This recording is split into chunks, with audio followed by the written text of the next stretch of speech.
As-tu déjà remarqué cette meule dorée et rugueuse qui trône toujours en haut du rayon, presque comme un trophée de championnat? Plus d'une fois, on la regarde longuement et l'on se demande comment un bloc qui, en théorie, n'est rien d'autre que du lait caillé peut valoir l'équivalent d'un salaire mensuel. Spoiler, cette pièce de Parmigiano Reggiano n'est pas un simple produit laitier. C'est l'aboutissement de siècles d'essais et d'erreurs, de rituels monastiques, de chimie microbienne et d'un terroir si spécifique que, si tu déplaçais la fromagerie de 20 km, tu perdrais immédiatement le label d'origine. Prépare tes papilles et ton imagination, car nous allons disséquer, grain par grain, la vie secrète du roi des fromages.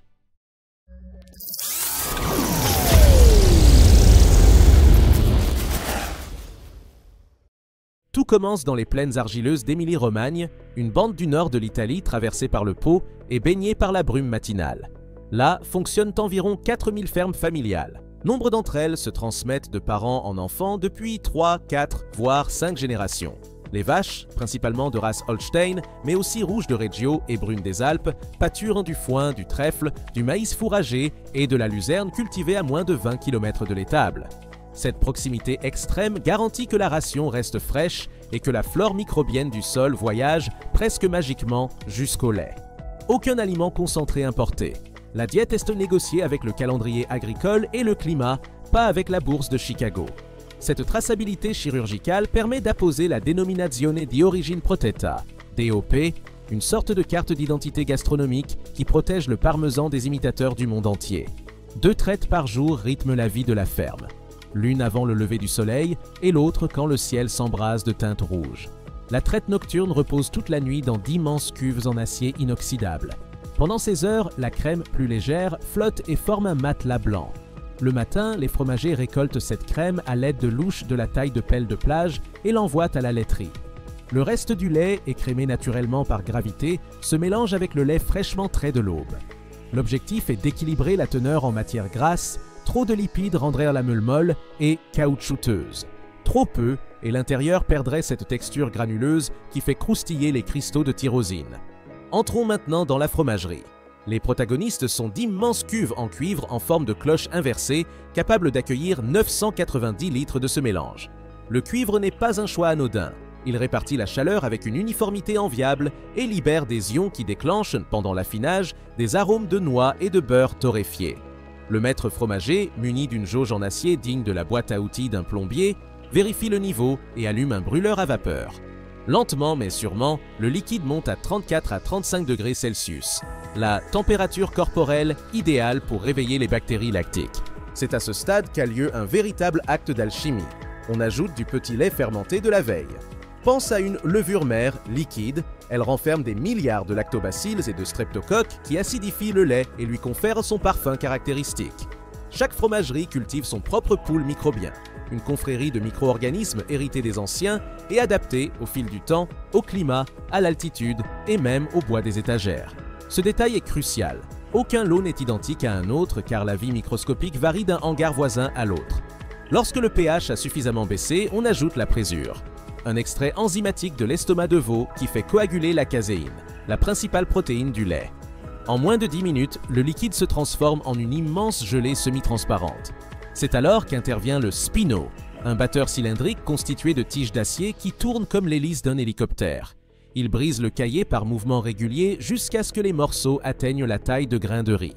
Plus ils sont petits, mieux ils se déshydratent et plus la texture finale est rugueuse. On porte ensuite la température à 55 degrés Celsius pendant près d'1 heure. Les granules rétrécissent, expulsent le petit lait et deviennent de fines perles de protéines. À la fin de cette danse thermique, tout le grain s'est aggloméré au fond de la cuve en une boule compacte de 85 à 90 kg. Le maître fromager glisse une pelle en frêne, prête à surfer sur ce mélange visqueux, enveloppe la boule dans un drap de lin et, aidé d'une poulie, l'élève en de lents mouvements dignes d'un cirque romain. Une lame courbe artisanale, valant environ 5000 $, tranche la masse en 2 moitiés identiques. Chaque demi-lune deviendra une meule. C'est pourquoi chaque cuve produit exactement 2 fromages. Ces bébés reposent de quelques minutes dans des passoires en plastique pour égoutter le petit lait résiduel, un liquide sucré riche en lactose qui est réutilisé pour nourrir les cochons destinés au jambon de Parme. Rien ne se perd, l'écosystème gastronomique local est circulaire. Lorsque la texture le permet, les meules passent dans des moules en acier inoxydable aux parois légèrement concaves. On y fixe une ceinture plastique ornée de 1000 points en relief qui, en s'enfonçant, grave la croûte, la mention Parmigiano Reggiano, le numéro de la fromagerie, le mois de production et même un code de progression de l'affinage. Ce tatouage sera essentiel lors de l'audit de chaque lot des années plus tard.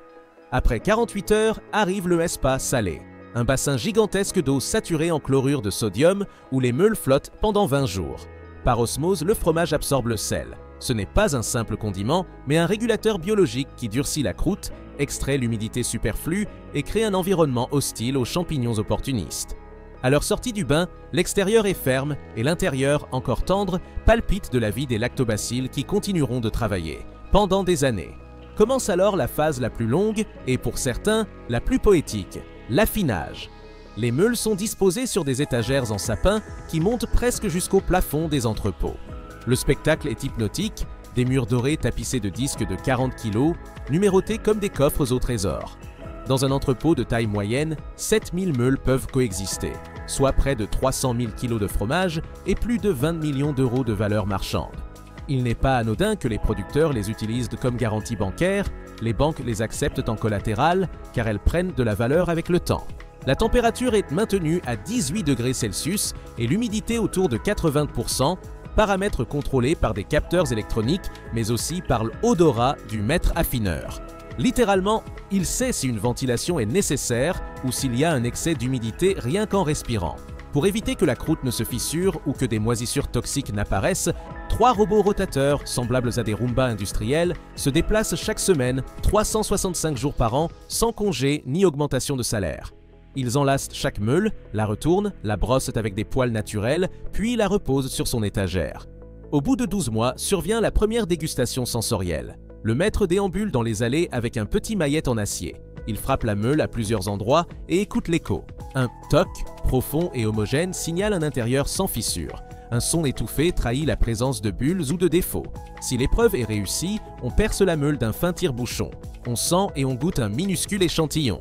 Le dégustateur décide alors si le fromage sera vendu en catégorie Mezzano, 12 à 15 mois, ou poursuivra son affinage pour atteindre les classes Vecchio, Stravecchio ou même Extra Stravecchio. Vient enfin le moment de la vente. Le découpage s'effectue à l'aide de couteaux en forme d'amande. On n'utilise pas de scie car la chaleur brûlerait le bord. On exploite les fissures naturelles pour séparer des morceaux irréguliers, ensuite portionnés en quartiers de 150 grammes, blocs de 1 kg ou, pour les plus fortunés, la meule entière. Chaque pièce est conditionnée sous vide ou enrobée de papier ciré micro-perforé pour laisser respirer le fromage. Un QR code trace le parcours de la meule, de l'étable au rayon, nom de la vache, alimentation, date de la traite, pH de la cuve, numéro de l'eau et signature du dégustateur. Et maintenant, imagine la scène. Tu rentres chez toi avec ta portion, tu ôtes le film, l'arôme doux et piquant emplit la cuisine. Tu râpes une pincée sur des pâtes al dente et entends les cristaux craquer sous la dent. À cet instant, tu goûtes des siècles d'histoire condensée en une bouchée. Cela peut sembler un luxe, mais c'est aussi un monument à la patience et à l'ingéniosité humaine.